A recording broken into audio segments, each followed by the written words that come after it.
Fala pessoal, sejam bem-vindos a mais um Eleva Talks. Eu sou o João Barbosa. Hoje comigo está aqui o Rafa. Fala pessoal. E nós temos um convidado muito legal, um cara muito gente boa que eu admiro muito, que é médico, graduado pela Universidade Federal de São Paulo, pós-graduado em Medicina do Trabalho pela Universidade Federal de São Paulo também, especialista em Medicina pela ANANT, Medicina do Trabalho pela ANANT e diretor médico América Latina da P&G. Seja muito bem-vindo ao Eleva Talks, Dr. Fernando Aquil Maria. Muito obrigado, João. Muito obrigado, Rafael. Também agradeço aqui a Eleva pelo convite, né?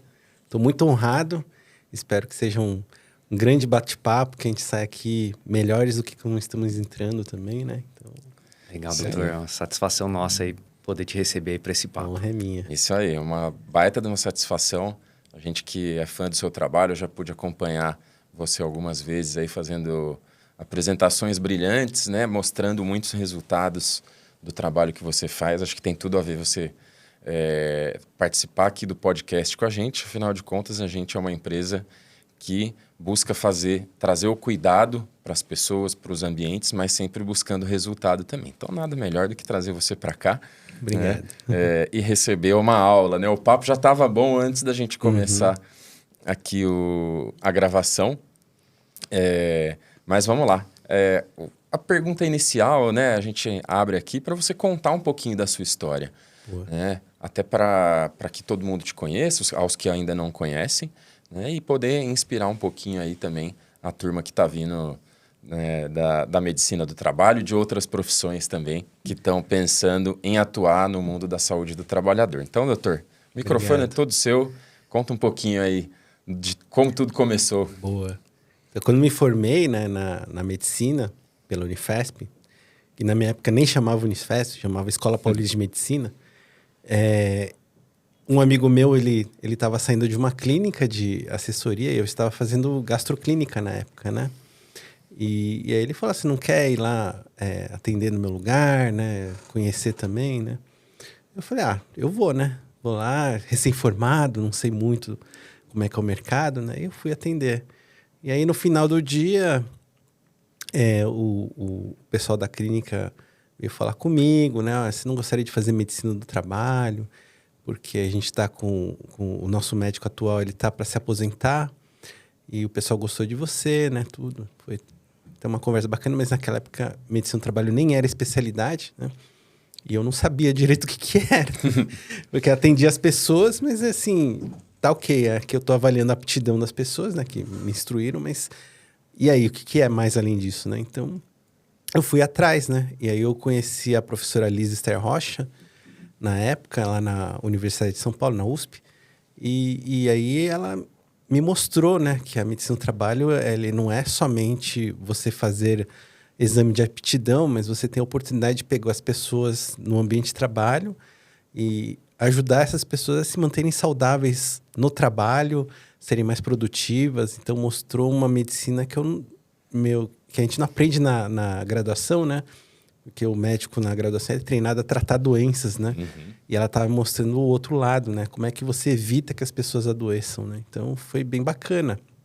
Aí, eu fiz o curso na USP, né? De Medicina do Trabalho. E quando eu terminei, eu assumi a coordenação dessa clínica e comecei a atender trabalhadores de diversos tipos de empresas, segmentos, construção civil, ramo alimentício, comércio, que são os clientes dessa consultoria, né, que eu atendia. E foi legal porque uma coisa que a USP me ensinou, que a professora Liz me ensinou, é que o médico do trabalho ele não pode ficar só no consultório. Ele tem que ir a campo, tem que ver o que as pessoas fazem, né?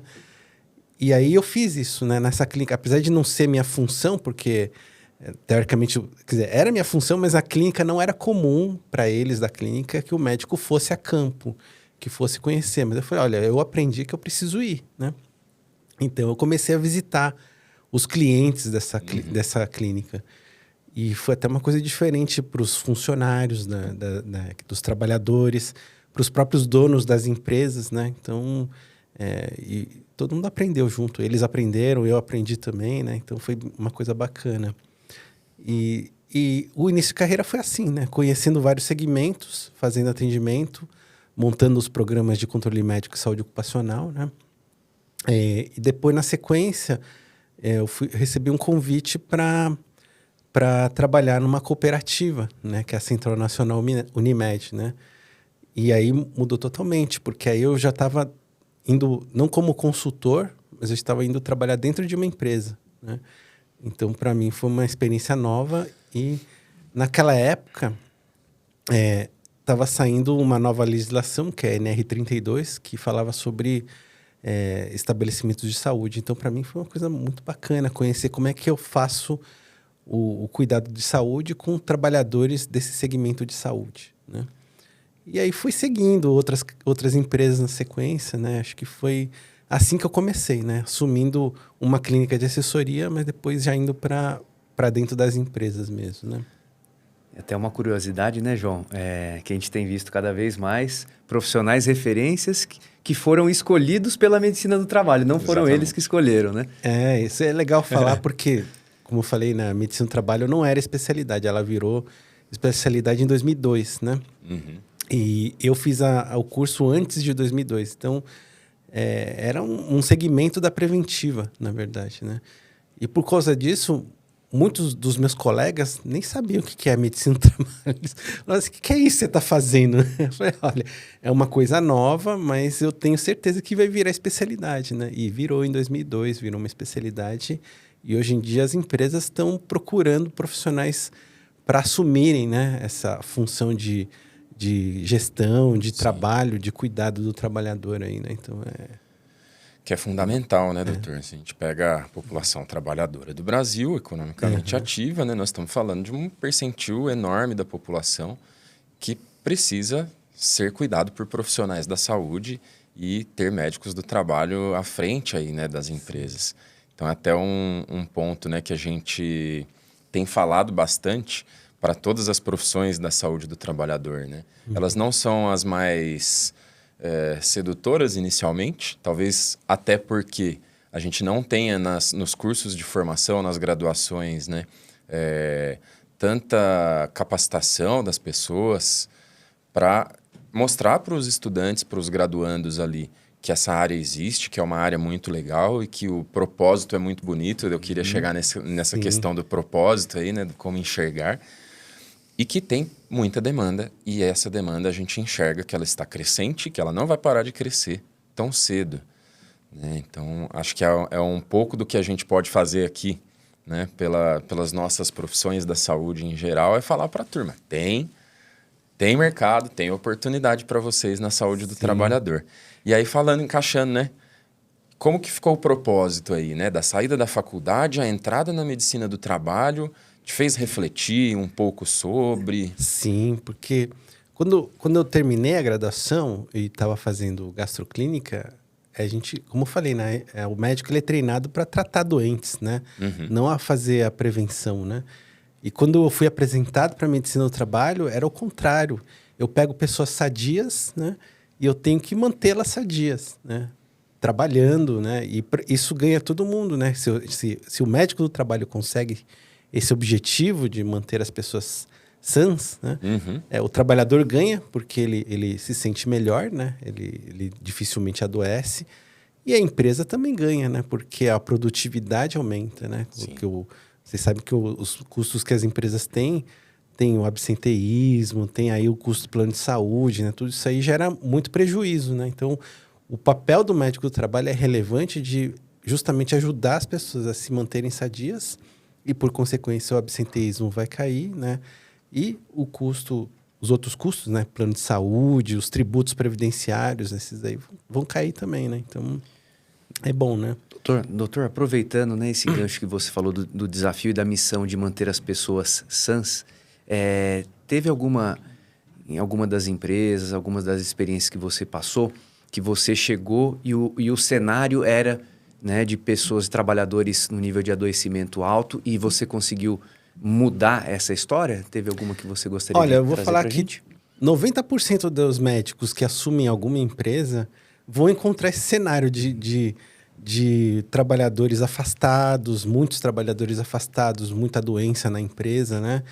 Porque essa é a realidade de 90% das empresas do Brasil ainda, né? A gente até brinca na faculdade que... Brinca não. Existe uma classificação para você definir qual estágio de maturidade as empresas estão em termos de saúde e segurança, né?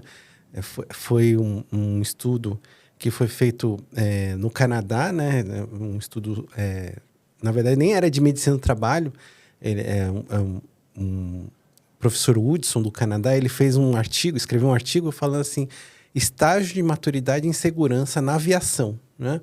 E a gente pegou esse modelo e adaptou aqui para a medicina do trabalho. Então, existem as empresas que são patológicas, né? Que são aquelas empresas que não fazem nada em prevenção e as pessoas, elas adoecem, elas sofrem acidentes, elas morrem, né?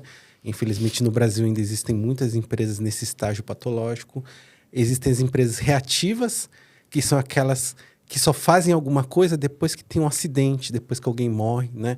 E, de novo, nesses dois níveis, patológico e reativo, vou falar, 90% das empresas estão aí nesse nível aí, entendeu? E agora, o desafio do médico do trabalho é tirar as empresas, médico do trabalho, segurança do trabalho, a equipe multidisciplinar, é tirar as empresas desse estágio patológico e reativo e ir para o mensurativo ou calculativo, que chama, né? Que é o terceiro nível, que as empresas começam a fazer mensurações, ter indicadores para tentar entender o que está acontecendo, dar um diagnóstico do que está adoecendo as pessoas, né? E aí depois vai para o proativo, né? Que é um estágio mais avançado, que as empresas já têm os diagnósticos, o que está acontecendo, e eu vou agir em cima disso, vou ser proativo, né? Para chegar no último nível, que chama generativo, né? Que é o nível melhor do mundo. Inclusive, esse nome vem até a inteligência artificial, que a gente fala inteligência generativa, né? É porque é o estágio mais avançado, né? Que as empresas não só agem proativamente, evitando acidentes, evitando adoecimento, mas também promovem a saúde dos trabalhadores, né? Então, esse é o estágio maior aqui, né? Mas aqui, nesse nível calculativo, proativo e generativo, só 10% das empresas estão aí. Então, vou falar para você aqui, um médico que vai assumir uma empresa, provavelmente ele vai pegar no estágio patológico, no reativo, e aí o desafio dele é tentar mudar esse cenário junto com a equipe multidisciplinar que vai estar junto com ele lá, né?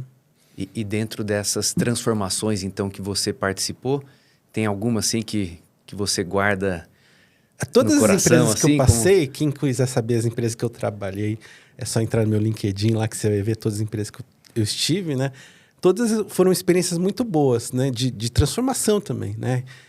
Transformou a empresa, mas também me transformou, né? Então, cada empresa que eu fui passando, eu fui aprendendo mais, fui conhecendo mais como é que era a questão. E a grande sacada, eu acho que tem, de nós que somos profissionais da área da saúde do trabalhador, é entender a cultura das empresas, né? E através da cultura você surfar na onda da mudança, entendeu? Né? Então, não querer ir contra, né, a onda, né? Vou dar um exemplo aí. Uma empresa que eu trabalhei foi o Banco Safra, né? Que fica aqui na Paulista, né? Com a Augusta, né? E o Banco Safra é um banco judeu, né? Eu trabalhei lá na época que teve a epidemia de influenza, né? A gente teve agora, recentemente, a de Covid, né? Mas naquela época, 2009, mais ou menos, a gente teve a pandemia de influenza no mundo inteiro. É que as pessoas não lembram. Mas a gente já falava de uso de máscara, já falava de a limpeza, a asepsia das mãos com álcool, né? A gente já falava de distanciamento. Mas aí foi 2009, né? Até chegar a 2020, foram 11 anos, as pessoas esqueceram tudo. Eu teve que voltar para o zero e tentar lembrar de novo tudo o que aconteceu. Não existia vacina naquela época. E a empresa, o Banco Safra, era um banco judeu, né? Eu não posso chegar para eles, e a doença naquela época chamava gripe suína, né? E num banco judeu, você não pode falar gripe suína, né? Então, a gente teve que a comunicação da área de saúde para os trabalhadores e até para a liderança do banco, a gente teve que falar gripe H1N1, né? Para justamente não falar gripe suína, porque pro povo judaico isso não ia colar, é uma coisa que não ia funcionar, né? Tem muita superstição, né? Por exemplo, uma curiosidade aqui é que eles não têm nem 13º andar, pular do 12 para o 14, entendeu, né? Então, se um dia o seu elevador, se for no Safra e abrir o 13º andar, Você está indo para outro... Alguma coisa errada você está indo ali, para outro né? astral. Você não tá na Terra mais. Porque não existe 13º andar lá. E essas são coisas que você vai conhecendo a cultura da empresa, você vai entendendo. Poxa, que legal. Então, até você usar o número 13 nas comunicações, você não pode fazer, entendeu? Porque para eles é muito azar usar esse número, né? Então, você tinha que tentar formas de você comunicar sem usar essas coisas que para eles não são corretas, né? Então, eu digo para você, cada empresa que eu passei, eu aprendi muita coisa e sigo aprendendo, né? Então, a gente está sempre... Isso aí é muito legal que você falou, doutor. Cada empresa que eu passei foi muito bom, foi muito legal. Eu pude aprender, eu pude melhorar. E acho que é essa visão que a gente precisa ter do trabalho, né? Eu tenho defendido e falado aí com algumas pessoas, coloquei no meu LinkedIn lá também. A gente precisa olhar para o trabalho como, naquele estágio máximo, como um promotor. Ele é um promotor de várias coisas na nossa vida, né? A gente, enquanto profissionais da saúde do trabalhador, precisa buscar esse nível. Né? O trabalho não é sofrimento. Né? Aí trazendo já para ergonomia, não pode ser pônus, ele precisa ser ergon, ele precisa ser um negócio que te ajude a se desenvolver. Exatamente. Né? Então a gente tem generativo, né? Trazendo esse... Exatamente. Gerar vida, né? A gente Dar tem vida. tanta oportunidade, né, de aprendizado, de remuneração. Quanto mais você aprender, você melhorar, você conseguir entregar resultados, você vai ganhar mais. Sim. Isso vai ser bom para sua vida de uma forma geral, né? E você aprender a como se cuidar, aí entra o nosso papel, né? Não é só ir lá e cumprir o protocolo das obrigações do PCMSO, de fazer o exame, eu fiz, está tudo certo, o meu periódico está todo mundo feito. Não, peraí, quanta informação valiosa a gente tem para aprimorar a saúde dessa população de uma forma geral, impactar a vida de cada um, né? Então, Sim. acho que é uma filosofia, né? Sabe que doutor? os profissionais da área de saúde, do trabalhador principalmente, né? Eles só vão crescer na carreira se eles saírem dessa questão de somente atendimento legal, né? Infelizmente, você vê no mercado muitos profissionais que só atendem a lei, né? E aí, isso não é o suficiente. Você tem que fazer mais do que a lei manda, né? A lei é o mínimo. Lei é o mínimo. É o mínimo, Exatamente. entendeu? Né? E não é somente isso, né? Então, você fazer somente um PCMSO, somente um PCMSO que analisa riscos ocupacionais, atender o funcionário somente para ver a aptidão do trabalhador, isso é o que está na lei, né? E o trabalhador, para ele, assim, tá... Para que serve esse exame? Ele acha que ele está sendo periciado. Você está me dando aqui uma avaliação pericial só para saber se eu estou apto ou inapto para o trabalho. Agora, quando o médico, no exame, ele além de avaliar se a pessoa está apta para o trabalho, também faz recomendações, orientações, e o trabalhador, ele fala, nossa, esse exame é diferenciado, né? Eu estou recebendo um exame de qualidade. Agora eu entendi para que serve esse exame, porque eu estou recebendo orientações. Isso serve para qualquer área, isso não é só para medicina. Para a ergonomia, a mesma coisa. Exatamente. Se um ergonomista ele vai num ambiente de trabalho somente para ver questões mecânicas, né? E somente para soltar uma ET, uma EP, né? Sei lá, um documento, né? Isso aí para o empregador ele fala assim, tá, o que eu faço com esse documento, né? Só cumprimento legal. E o trabalhador nem sabe porque esse documento existe, né? Porque ele não recebe isso, né? Agora, quando o ergonomista, ele consegue fazer uma avaliação, um diagnóstico e recomendações e começar até a criar movimentos de mudança dentro do ambiente de trabalho que ele está, no sentido de melhora do ambiente, o trabalhador fala, agora entendi, o ergonomista veio aqui, avaliou, eu estou vendo aqui as mudanças acontecendo ao meu redor, né? Não só de mobiliário, não só de questões mecânicas, mas o próprio ambiente está ficando melhor. O meu chefe agora me pergunta se eu estou conseguindo performar de forma adequada, se eu estou precisando de alguma ajuda, uma coisa que ele não fazia no passado, não me dava suporte. Ele começou a me perguntar sobre questões de... tem alguma coisa que atrapalha você poder executar seu trabalho? Tem alguma burocracia que a gente consegue eliminar, né? A gente consegue simplificar suas tarefas, né? Você tem necessidades pessoais que a gente pode te ajudar e até... para você não ter problemas de performance, né? Então, a flexibilidade, né?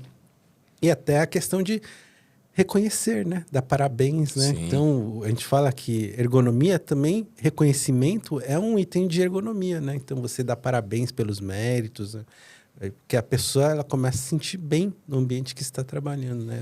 Isso aí, adaptar o trabalho ao trabalhador, né? Exato, Em todas as esferas possíveis que vão impactar, né? A gente sabe que o reconhecimento é uma das melhores ferramentas para, vou colocar para performance, Sim. mas para satisfação pessoal, para performance também, né? Para satisfação com aquele trabalho, né, doutor? E me voltou aqui na cabeça, né? Quando você falou que lá atrás você foi visitar onde as pessoas estavam trabalhando. Sim. Né? Então, quando a gente fala da saúde do trabalhador, né, de uma forma mais macro, aí do trabalho do médico do trabalho também, é fundamental, né? Estar ali, conhecer o que as pessoas fazem. Tem até um amigo meu, Eduardo Arantes, né? Não sei se você conhece. Ele já foi meu chefe do doutor Eduardo, se ele vê, um abraço. Então ele tá na Braskem agora, né? Isso aí. Mas o Eduardo Arantes, quando eu era estudante ainda da medicina do trabalho e eu assisti uma das aulas dele, né? Ele falava que todo médico do trabalho ele tem que aplicar o TBC, né? Aí ele pergunta, você sabe o que é TBC? Você sabe o que é TBC? Então, não sei o que é TBC, né? Para mim, TBC é to be continue, né? Mas aí ele falou, TBC é tirar a bunda da cadeira, entendeu? Né? Então, o médico do trabalho tem que tirar a bunda da cadeira, sair do consultório, ir a campo, falar com as pessoas, verificar como que as pessoas estão trabalhando, né? E isso para mim foi uma explosão, assim, né? Falei, nossa, isso aqui é um diferencial, né? E é isso que eu falei aqui na clínica, eu comecei a aplicar, né? Tirar a bunda da cadeira do consultório lá e visitar, né, a campo. E olha só, uma das primeiras visitas que eu fui nesses clientes da clínica era um restaurante que o Viena, né? A Rede Viena, que vocês devem conhecer, né? Aquela época era uma empresa familiar, né? Era Viena, Haskell e Capa Sushi. Era um grupo que era esses 3 restaurantes. Aí depois eles foram comprados aí pelo Frango Assado, né? Então, um grupo, né, que juntou o Frango Assado com Viena, mas o Haskell continuou com a família, né? Então, naquela época, os funcionários sempre chegavam no consultório com uma marca aqui no braço, né? Que a gente até deu um apelido de sinal de Viena, né? Todo funcionário que vinha com essa marca no braço, de queimadura, né? Era uma marca do funcionário do Viena. E aí, quando eu fui lá a campo, a gente percebeu que o problema é porque o forno era muito baixo. Então, ele sempre encostava o braço na parte de cima do forno. Então, era a marca registrada, todo funcionário era assim. E aí, a gente, como eu, médico, o pessoal da engenharia, da ergonomia, a gente falou, olha, precisa levantar aqui para a altura do braço, para o funcionário não queimar, né? Uma solução simples, eles fizeram, implementaram. Os funcionários chegaram nas próximas consultas e falaram assim, olha, eu não sei o que aconteceu, né? Mas depois que vocês começaram a atender a gente aqui, eles mudaram o layout da cozinha, agora ninguém mais se machuca, ninguém mais se queima, né? Então, foi uma coisa bacana, né? Então, você vê que coisa simples, né? Não era muito complexo. A empresa nunca foi orientada sobre isso. Aí, quando recebeu a orientação, fizeram a alteração, né? E o trabalhador ficou mais satisfeito. Assim, não me queimo mais, entendeu? Né? Então, e é uma questão de ergonomia também, né? Sim, sim. O que eu achei interessante, doutor, nessa sua fala aí, né, geral, a gente começou falando do profissional, né, de saúde e segurança, né, de fazer o mínimo ali, atender a lei, e você trouxe até um comparativo ali do ergonomista que vai e só faz uma análise biomecânica, e o outro que faz e vai além, né? E aí, qual a diferença que eu percebi? A questão da credibilidade. Sim. Então, quando a gente, né, profissionais de saúde e segurança, a gente consegue conquistar a credibilidade do trabalhador, aí acontece esse movimento que você falou. Às vezes a gente está passando por lá, o trabalhador, opa, doutor, vem aqui, ó. Nossa, identifiquei uma oportunidade aqui, ó, estamos com uma dificuldade em tal coisa. Ele começa a trazer outras situações, independente de estar numa fase de diagnóstica ou não, né? Exato. Então, isso é muito prazeroso, né, ver essa... Tem outro caso, né, que a gente gosta muito de contar casinha aqui, né? Isso é ótimo. Então, aí eu também, nessa empresa, e depois também quando eu montei uma clínica também, né? Eu cheguei a ser dono de clínica também. E aí eu tinha um dos clientes que era o Almanara Restaurante, um restaurante árabe, né? Na época que a gente começou, o Almanara tinha 8 lojas, mais ou menos, né? Então, e é uma empresa familiar também, né? E lá eles também tinham muito problema na questão de custos com plano de saúde, de absenteísmo, muito atestado, né? Muita falta no trabalho, né? a questão de inclusão de pessoas com deficiência, que eles tinham dificuldade para incluir, né? E aí foi justamente por esse motivo que eles nos procuraram, né? Porque a gente precisava, primeiro, incluir mais pessoas com deficiência aqui na nossa empresa, né? Como é que a gente consegue incluir as pessoas com deficiência dentro de um salão de restaurante, dentro de uma cozinha de restaurante. Das funções tudo, né? ali, né? E também, como é que eu faço para diminuir o absenteísmo? Como é que eu faço para diminuir os custos do plano de saúde? E eles falavam, olha, a gente vai em muitas empresas e quando fala plano de saúde, fala, não, isso aí não é com a gente. Isso não é com a gente, não sei o quê, né?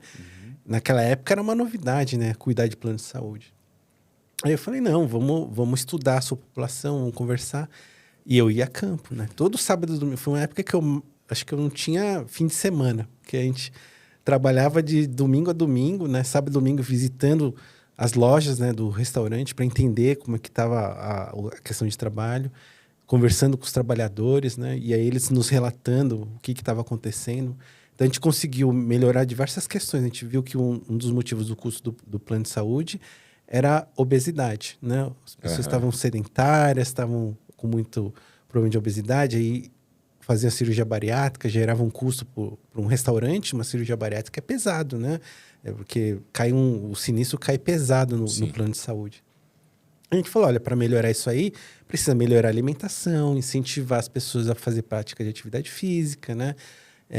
E havia uma diferença da comida do cliente, que é top, né? Se você foi no Almanara lá, é sempre de primeira, com a qualidade da comida do trabalhador. Ele falou, mas por que precisa ter 2 estoques, né? Faz um estoque só, entendeu? Em vez de dar suco de pozinho para o trabalhador, dá um suco natural que nem o cliente toma, né? Então, e eles aceitaram as recomendações, né? Eles falaram, não, olha, faz sentido. Porque a gente falava assim, primeiro tem um custo de você ter 2 estoques, né? Um estoque para o trabalhador e outro estoque para o cliente, né? E o segundo, porque é mais saudável. Então, se o problema aqui é plano de saúde, o problema aqui é absenteísmo, né? A gente vai conseguir reduzir o problema, né? Porque esses sucos de pozinho são muito doces, né? Então, Sim, muito açúcar, né? muito açúcar. Então, mudou para suco natural. A comida começou a ter tanta qualidade, a comida do trabalhador, que a gente conversou com a nutricionista do restaurante, ela melhorou o cardápio porque ela era muito focada no cardápio do cliente. Né? Aí ela começou a olhar o cardápio do trabalhador também, mudou, né? Ao ponto de, às vezes, eu ir no restaurante e falar, eu quero comer com os trabalhadores, né? Porque tá tão bom. Eu gosto da comida do cliente, né? Mas é comida árabe, né? Também comer todo dia não dá, né? Mas assim, os trabalhadores, eles tinham lá um frango grelhado, uma carne, né? Tudo, saladinha, né? O arroz, feijão, né? Então eu falei assim, olha, hoje eu não vou comer no salão, eu vou comer aqui com os funcionários, né? Que a qualidade melhorou muito. E os trabalhadores começaram a falar, olha, desde que teve essa mudança, né? De vir aqui a equipe de saúde conversar com a gente, entender, a nutricionista também conversar com a gente, a nossa comida melhorou, a gente está se sentindo melhor agora, né? O bem-estar, né? O número de atestados começou a cair. As cirurgias bariátricas também reduziram, porque eles começaram a reduzir de peso. Aí houve um incentivo para a criação de times de futebol também. Então, cada loja criava um time próprio da loja. Morumbi, Iguatemi. E começaram a fazer campeonatos entre eles, né? Morumbi versus Iguatemi versus Oscar Freire, né? Ficou tão bom que eles montaram uma seleção do Almanara. E aí, nesses campeonatos do Sesc, né, eles iam lá e enfrentavam outros, sempre saíam campeões, empresas, né? Porque eles tinham... Poxa, o capitão na verdade, o técnico do time do Almanara, ele podia escolher qual que é o melhor goleiro. É da loja Oscar Freire. Qual que é o melhor capitão? É da loja de Campinas, não sei o que, né? Então, ele podia escolher e montar uma seleção bacana, né? Então, isso foi uma coisa que a gente incentivou bastante eles a fazerem, né? E isso reduziu custos, né, para a saúde, reduziu o afastamento, diminuiu o custo dos acidentes de trabalho também, que tinha muito acidente, com corte, com queimadura, né? Porque as pessoas estavam mais motivadas, estavam prestando mais atenção no que estavam fazendo também, né? Então, até a questão do presenteísmo, né, de você estar presente, mas não estar prestando atenção no que está fazendo, que gera mais acidentes, reduziu, porque eles estavam mais focados, né? E aí, eu já não estou no Almanara, já não faço mais serviço para eles faz uns 15 anos, né, que eu não estou mais com eles. Mas todo ano, o dono do Almanara, né, ele manda na minha casa, ele manda um kit de produtos do Almanara, assim como agradecimento. Eles expandiram, né? Já estão no Rio de Janeiro agora. Antigamente era só São Paulo, né? Reconhecimento legal, E né? quando eu vou nas lojas, os funcionários me reconhecem, né? Nossa. E eu nem tô de branco, né? Eu tô indo normal, assim. Eles falam, doutor Fernando, não sei o quê. Então, é bem bacana. E almoça de graça ainda, então, doutor? Às vezes sim, né? Às vezes sim, às vezes tem essa... Mas que esses história benesses, linda. né? Parabéns aí, doutor. E muito legal ouvir, né? E ver essa transformação aí que você ajudou a gerar, não né? foi só eu, né? Você Teve ajudou um time um para time fazer, todo. né? Lógico, né? A gente ajuda, né? Tem as ideias, a gente escuta muito o trabalhador, né? Para entender a realidade dele, né? Porque é com base na realidade dele que a gente altera a forma de trabalho, né? Esse seu caos aí, né, doutor? Eu acho que ele tem muitas lições para a gente tirar, né?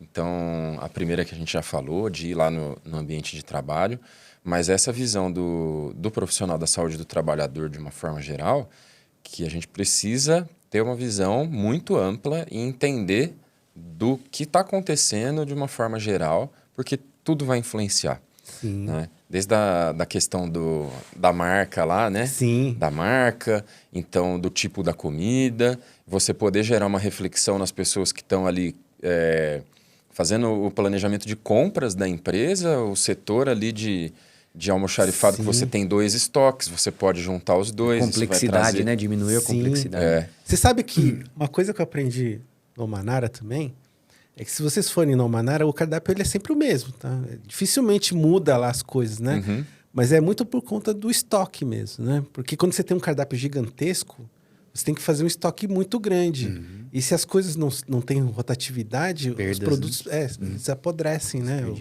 Mas porque são produtos perecíveis, né? Então, por conta disso que o cardápio é bem enxuto, mas eles falam, vai ser enxuto, mas com qualidade. Né? O cliente já vem aqui sabendo o que ele vai consumir, né? Então, é uma coisa que eu vi muito, até na vivência de clínicas, assim, de restaurantes que abrem e fecham, porque às vezes abre com um cardápio gigantesco e aí ele tem prejuízo, né? Porque o estoque dele é muito grande. Então, o certo seria realmente, você pode abrir, mas tenha seus carros-chefes, né? Seus pratos que você vai focar em um cardápio mais enxuto, porque aí você consegue manter o seu almoxarifado, né? É visão também de negócios, né, doutor? É de saúde das pessoas, sim, né? Então vamos ajudar a tratar a doença, igual a gente foi ensinado nas faculdades de uma forma geral, né? Na fisioterapia também não foi diferente. A gente tinha a matéria de fisioterapia preventiva lá, mas o 90% era como ajudar na reabilitação pós, né? E esse foi um ponto muito, muito próximo, assim, né? Das profissões que a gente vai olhar para outra coisa. Peraí, vamos olhar para outra coisa, né? Mas de conseguir ter essa visão mais ampla de negócios. Então, essa acredito que é uma habilidade ali, ou é um desenvolvimento técnico de conhecimento mesmo, que precisa explodir na cabeça de quem quer ir para a área da saúde do trabalhador, né? Você está falando, João, é que não é importante você tratar ou reabilitar as pessoas, né? É importante também, né? Sim. Né? Também. Mas dentro das corporações, você só tratar ou reabilitar ou readaptar os postos de trabalho, na verdade você está sendo reativo de novo, né? A pessoa já adoeceu, ele já está com a sequela, já está com o problema, né? Mas o que a gente vê muito nas empresas é que eles focam muito em gestão de afastados, né? Em tratar doentes, que isso na medicina a gente chama de atenção terciária, né? É a parte final. Se você só faz isso, você só está enxugando o gelo. Porque você trata uma pessoa, mas 3 pessoas se afastam, né? Porque a causa raiz... a causa não está sendo observada e tratada, tratando, né? Então, você trata uma pessoa, mas 3 pessoas entram no ciclo do afastamento. Aí você gasta muita energia reabilitando uma pessoa, mas depois aparece mais 3, que você vai ter que gastar energia de novo para reabilitar essas 3 de novo, entendeu? Então, por isso que a gente fala que quando você vai tratar de saúde do trabalhador, você tem que ter atenção integral. Então, vai fazer a atenção primária, secundária e terciária. A atenção primária que seria a prevenção, né? Você fazer o diagnóstico. Qual a causa raiz que está gerando esses transtornos ortopédicos ou qualquer um que está gerando sequelas no trabalhador? Vamos tentar eliminar isso daí, né? E aí, se você faz isso bem feito, o que escapar você captura na atenção secundária, que é o rastreamento, né? Você identificar a doença precocemente. Quanto antes você inicia o tratamento, menos risco de sequela ele vai ter. E aí, se alguém escapar nisso, porque talvez já estava marcado para ser, né? Ou um acidente, que seja, aí você faz a reabilitação. Mas você focar somente na reabilitação ou somente na readaptação é um dinheiro que você nunca vai recuperar, né? Fica um gasto infinito. Né? Agora, se você tratar bem na atenção primária, você deixa de ter os custos no futuro aí, né? Desse gasto de readaptação. Isso aí, muito legal. O negócio é isso aí, estancar, né, o problema raiz. Opa, já tem alguns que precisa ser atendido na parte secundária ou terciária, beleza, mas pelo menos estancou para que não surjam novos casos, né? Esse que é o ponto. Isso aí, falando nesse estancou, né? Vamos falar um pouquinho de ergonomia? Vamos. A gente só falou de ergonomia.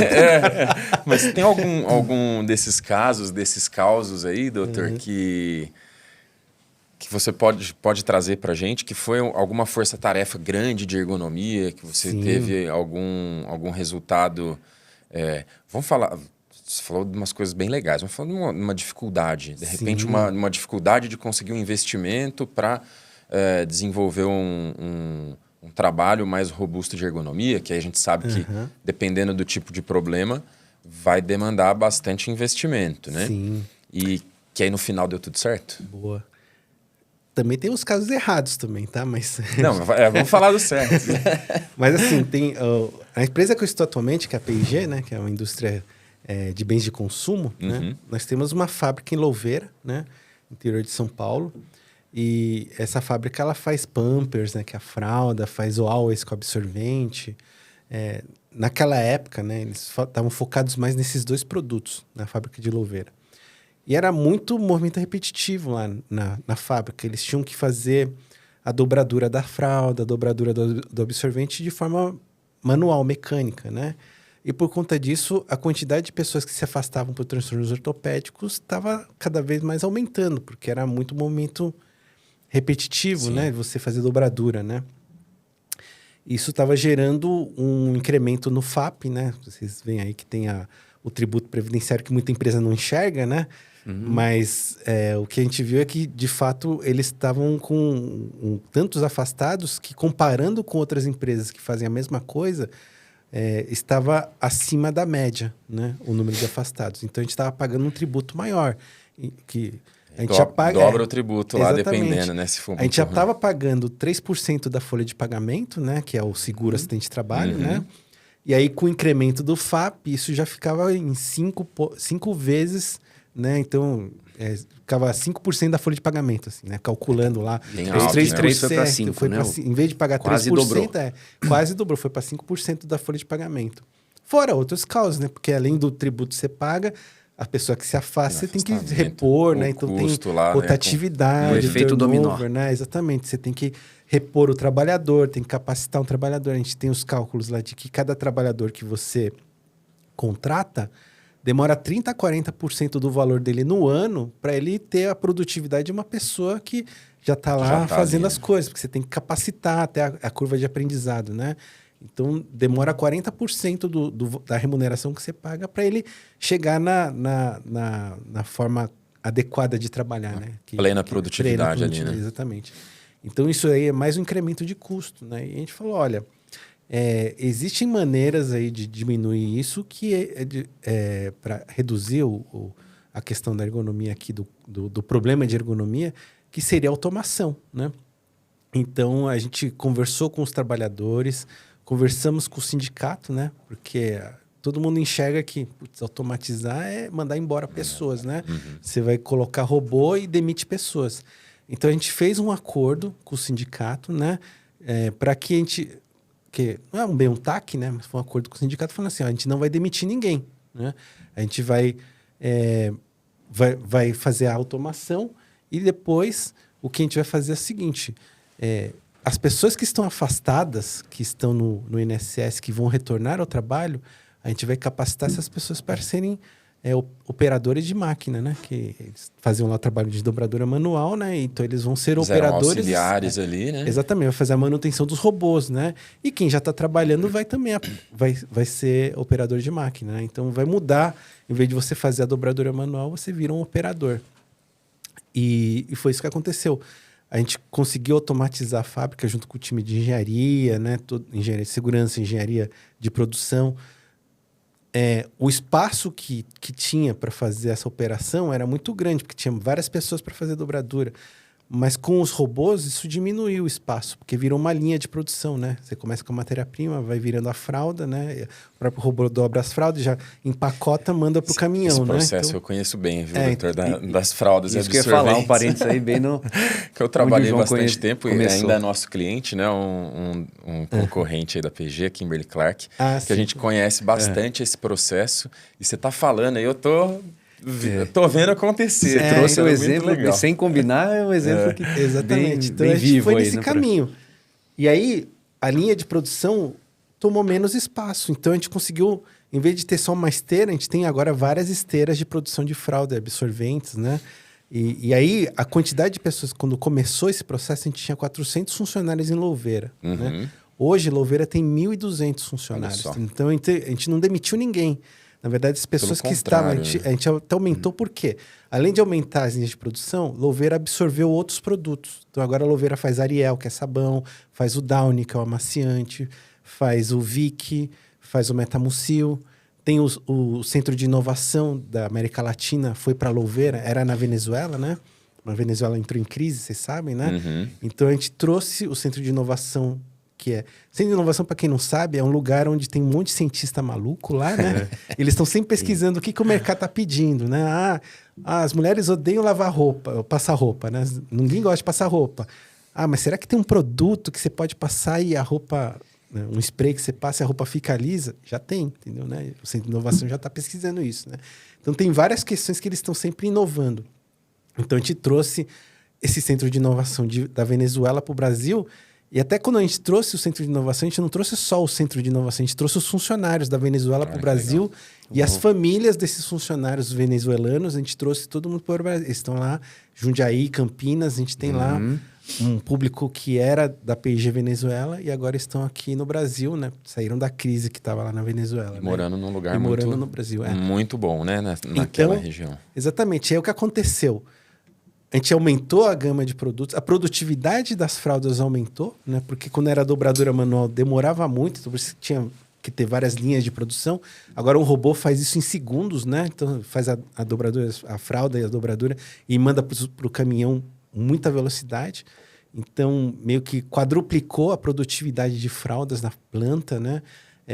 Diminuiu o número de afastados, né? Porque as pessoas que estavam afastadas lá não se afastavam mais, porque não tinha mais o movimento que gerava o afastamento. Então, as tendinites reduziram. E o nosso FAP, né, que é o índice lá, foi para meio, porque a gente não tinha mais afastados. Passou a pagar 1,5%. Pagamos 1,5%. Então, de economia na fábrica de Louveira, só de FAP, 3 milhões de reais, que a gente deixou de pagar para o INSS todo ano, né?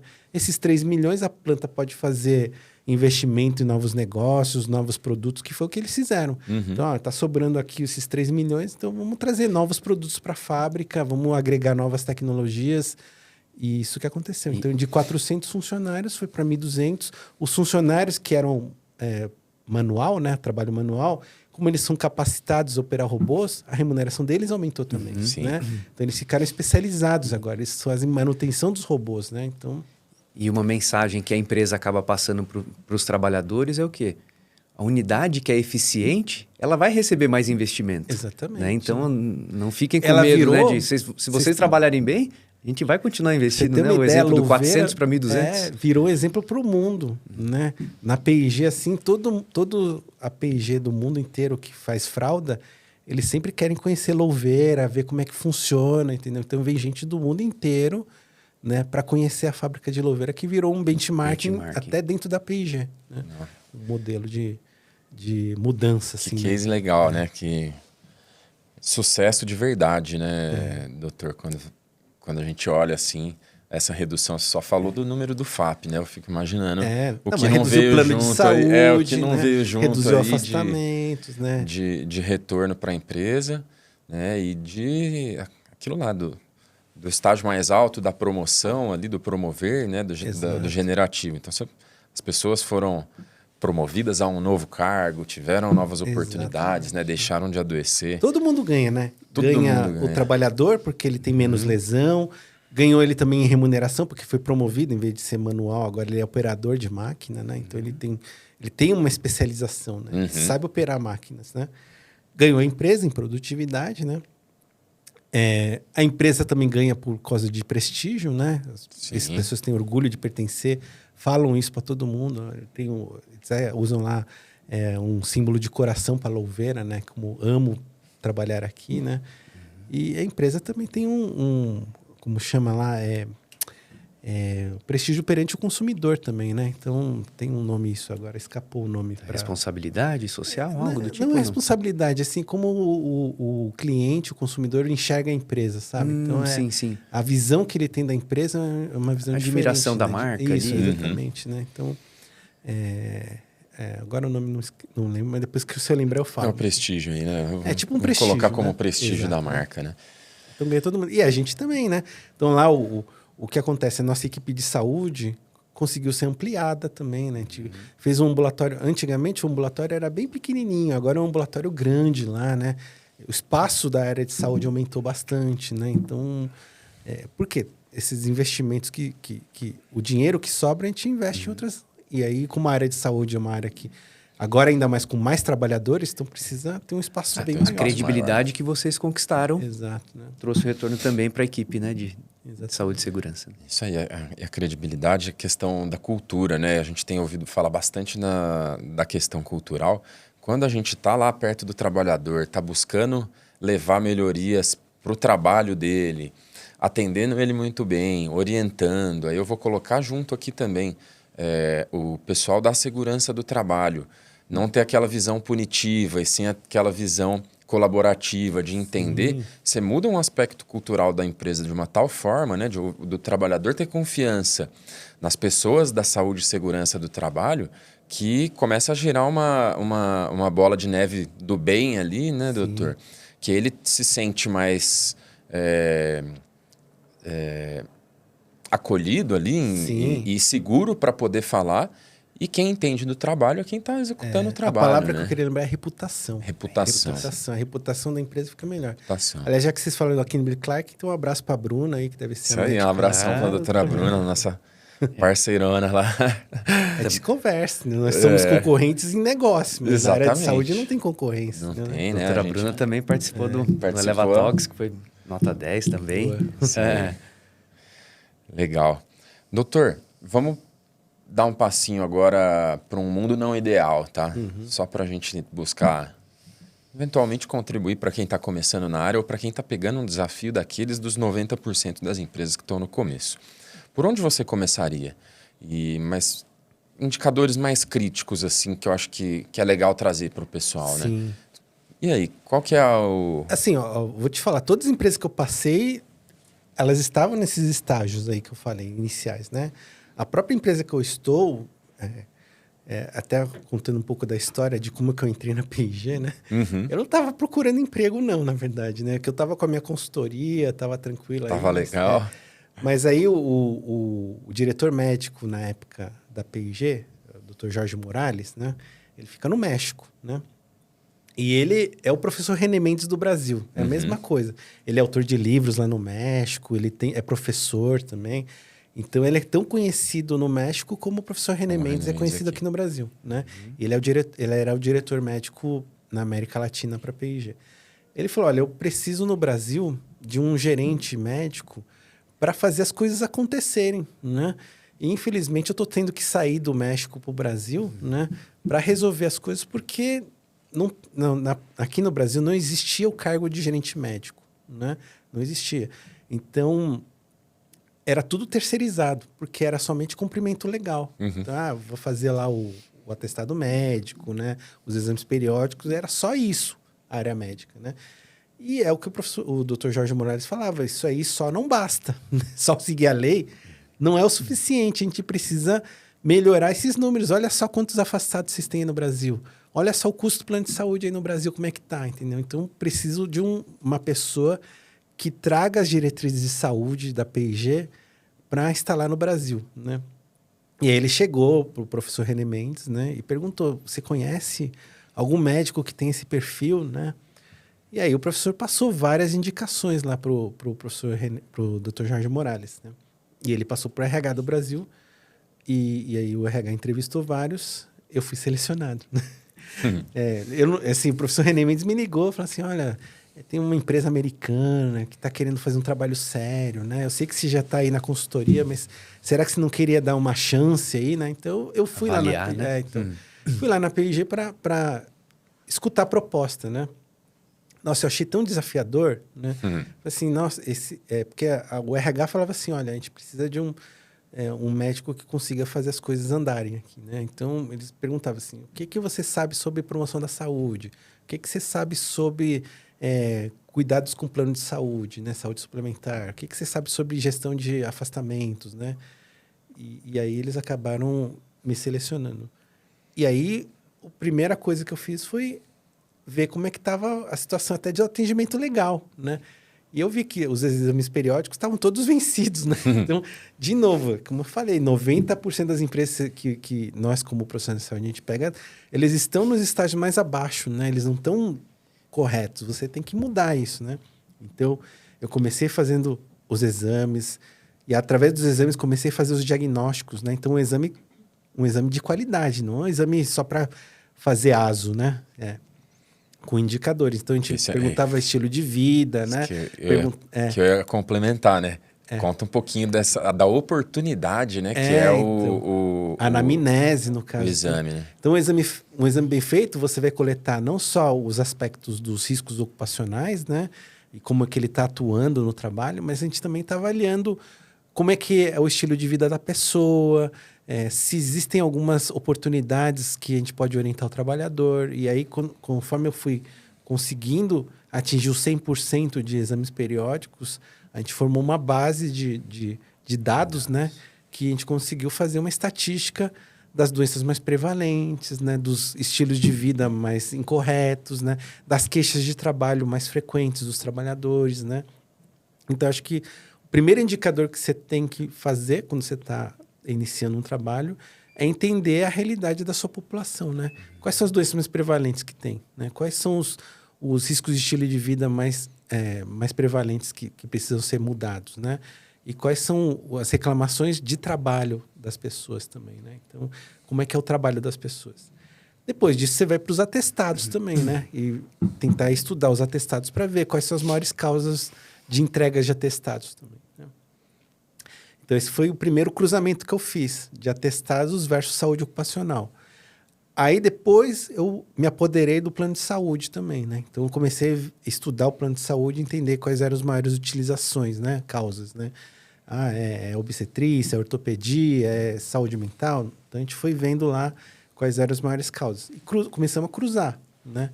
E aí, fui entendendo melhor. Então, olha só, os programas que teriam mais oportunidade de mudança seriam esses aqui.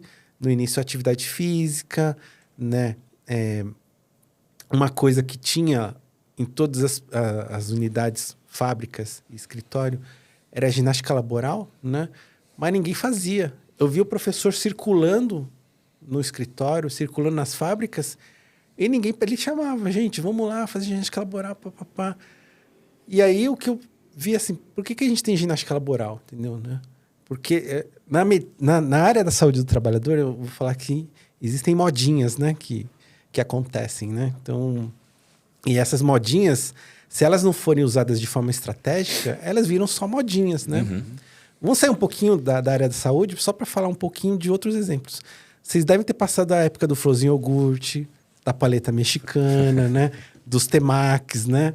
E na área da saúde do trabalhador é a mesma coisa. A gente passou pela era da ginástica laboral, do mindfulness, agora está na época da felicidade no trabalho. Era até você faz ergonomia na sua empresa? Faço, tem ginástica laboral lá. Exatamente. São coisas é né? Cada um é uma ferramenta para uma coisa diferente. Né? Então, mas não é que não funciona a ginástica laboral, mas ela funciona desde que esteja dentro de uma estratégia. Exatamente. Né? Objetivo. Agora, se você só bota por botar, né? As pessoas não sabem para que serve, não sabem para qual que é a eficácia, que, na verdade, não é só pelo exercício, mas é pela pausa também, né? Que você vai parar um pouquinho. Ninguém vai, entendeu? E aí o professor fica lá rodando, a gente pagando o professor para fazer lá o rodízio de ginástica laboral e ninguém participando, a adesão super baixa, né? Então, com base nisso que a gente começou a estruturar o programa para atender as necessidades das pessoas, né? Então, a gente começou lá, em vez de ginástica laboral, por que o educador físico que está fazendo a ginástica laboral, ele não vai para dentro do ambulatório e começa a montar plano de exercícios para cada um dos trabalhadores de acordo com as necessidades deles, né? Então, ele faz tipo um personal trainer dos trabalhadores, entendeu? Né? Então, aquelas pessoas que têm intenção de iniciar uma atividade física, ele começa a montar planos de treinamento para que a pessoa saia do sedentarismo, né? Então, a gente só realocou. Não é que eu demiti o professor. O professor, ele foi, em vez dele ficar circulando o escritório, ele foi para dentro do ambulatório e começou a fazer... Revitalizou o programa de atividades né? físicas, treinamento físico, né? E de uma ginástica laboral que não estava sendo eficaz, não estava gerando engajamento, né? Você conseguiu trazer para a realidade e a necessidade. Exatamente. E aí, através disso, ele começou a entender...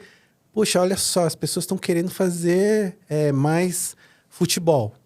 Então, vamos alugar quadra para as pessoas aí para poderem praticar. E o professor ia na quadra e começava a treinar as pessoas a fazer futebol. As pessoas querem desafios, né? Então, o professor começou a montar desafios dentro do escritório, né? Então, vamos fazer aqui coisas que dá para fazer aqui dentro e as pessoas que mais pontuam, de repente, a gente dá alguma premiação para eles aí, né? Então, o que a gente chama de motivação extrínseca, né? A pessoa começa a fazer alguma coisa motivada por um prêmio, né?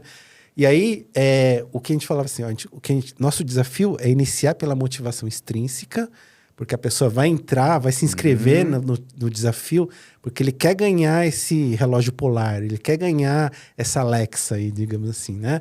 Mas durante o desafio, o professor tem que criar estratégias para transformar essa motivação extrínseca em intrínseca. Que mesmo que depois que o prêmio acaba, ele percebe, puxa, eu estou me sentindo tão bem com isso aqui que eu estou fazendo que eu não vou parar de fazer. Não tem mais prêmio relacionado, eu vou fazer porque eu quero fazer.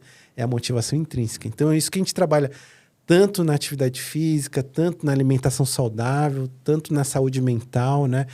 Primeiro com a extrínseca, né? Te dá um prêmio lá para incentivar as pessoas a quererem, depois transforma isso em intrínseca. Essa é uma dica de ouro aí para quem está com dificuldade de ter resultados, ter engajamento nos programas, né? Exatamente. Então, os indicadores que eu diria, assim, inicialmente, seria causas, né, de adoecimento, absenteísmo, né?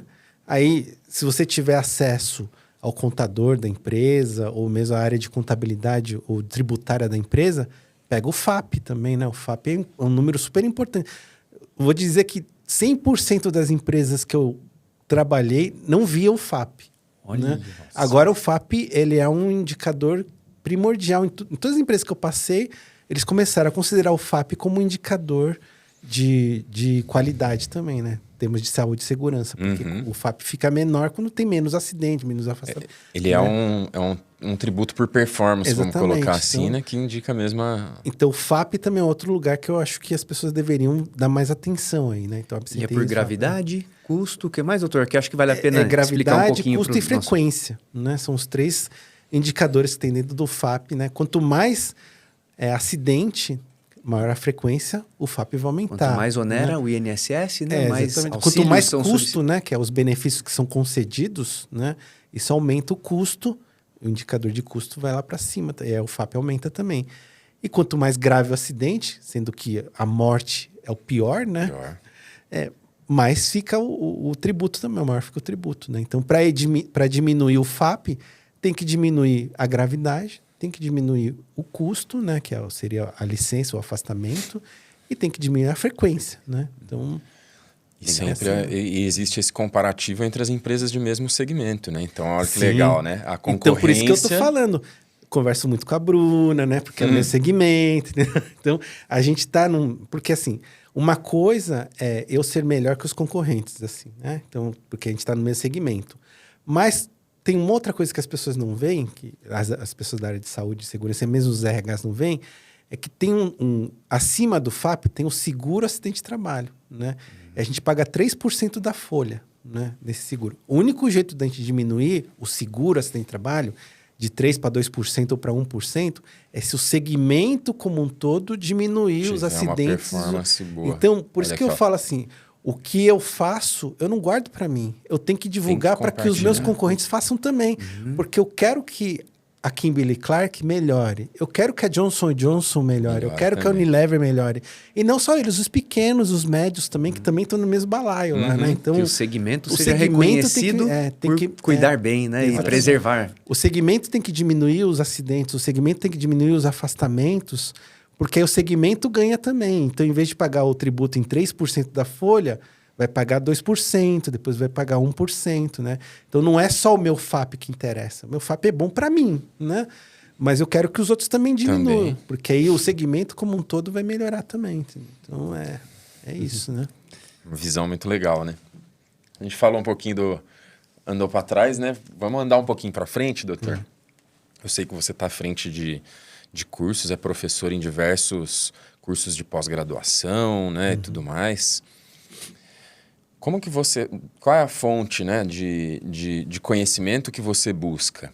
Acho que para estar sempre atualizado e para levar para esses cursos para os profissionais, né? De onde vêm aí as inspirações e os aprendizados? Assim, o profissional da área de saúde não pode parar de estudar, né? Tem que sempre estar estudando. Para que a gente até esteja à frente do que vai acontecer, a gente seja mais... não só do diagnóstico, mas também do prognóstico, né? Da visão de futuro, né? Você prever o que vai acontecer, né? Então, além dos artigos científicos que a gente tem que estar estudando, medicina baseada em evidência, né? Para entender aí o que tem que funciona, né? Para não ficar aplicando só no achismo, né? Tem também a Organização Mundial de Saúde, que também fala de coisas, a Organização Internacional do Trabalho, a NIOSH, o CDC, né? Então, a gente tem que estar por dentro do que está acontecendo no mundo. Não posso ficar somente, porque eu estou no Brasil, só vou ver o Brasil, entendeu? E mesmo dentro do Brasil, a gente tem que ver as estatísticas brasileiras, né? Então, Ministério do Trabalho, Fundacentro, né? A gente tem que estar de olho nas publicações aí para sempre estar atualizado, né? Mais uma coisa também que não pode deixar de fazer é o benchmarking, né? Então, ver aí as outras empresas o que estão fazendo, né? Também para a gente poder se inspirar, né? E tem o benchmarking que a gente vai atrás, né?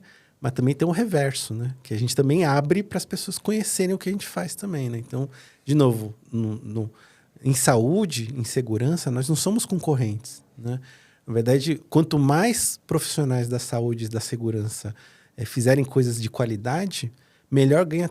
Todo mundo ganha. Todo mundo vai ganhar, entendeu? Então, não posso ficar... não, olha, só tá dando certo aqui na P&G, então esconde, né? Não fala para ninguém. É o contrário. A gente tem que mostrar para os outros o que funciona, né? Aí você está falando de dica que eu daria também para os que estão começando, mas até para os que estão muito tempo no mercado, né? Não queira fazer sozinho. Porque uma coisa também que eu vejo muito, infelizmente, na medicina, e vocês já devem ter escutado muito disso, né? O médico ser uma pessoa muito arrogante, né? De falar assim, não, eu estudei 6 anos, né? Eu que sei das coisas, né? E aí o médico tem muito essa questão de querer fazer as coisas só ele, não envolver a equipe, né? E, na verdade, é o contrário. O trabalho fica com mais qualidade quando ele fica multidisciplinar. Então, tem que escutar todo mundo, né? Tem que ser um trabalho de equipe. Então, tudo isso que eu conquistei nas empresas não é um trabalho do Fernando, né? É um trabalho da equipe, né?